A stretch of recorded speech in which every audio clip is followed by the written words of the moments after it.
Hello, this is Cheryl Liu, Device Modeling Solution Engineer in Keysight. In this video, we'll talk about aging model in MBP. Here are two aging models available in MBP. The first one is MOSRA, the other one is AgeMOS.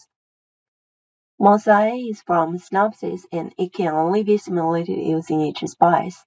AgeMOS is from Cadence and it can only be simulated using Spectre. Besides MOSRA and AgeMOS, there's also TMI API supported in MBP. But users need to have the TMI model and do some configuration work before using it. Let's take a look at the MOSRA model first. We'll use the level 3 model as an example. The first step, we need to load the project in demo folder. The next step is to load the model. The model is composed of a core model and the reliability part, and click Compose and Load. Then we need to load data. We'll use the data in the demo folder. We can open the MB page and select the curves to show them on the panel.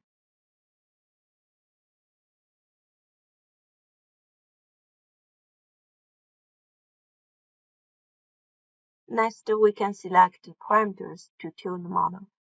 Besides manual tuning, we can also run the script-based flow automatically. You can open the script project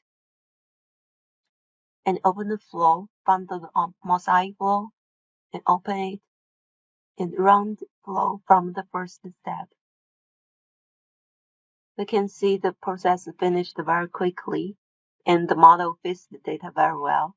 This is how we do the MOSRA model.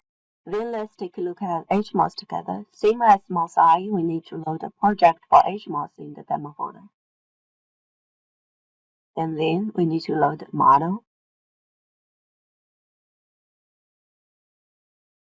The model is also composed of core model and the reliability part. And then we need to load data. We select both the IV and DP data. And open the IV curves. We select two IV curves in the left part of the panel. And then open the IMV page. We can select DP and select two trim plots on the other two plots. Then we can select parameters to tune the model. Thank you and welcome to Try the Aging feature.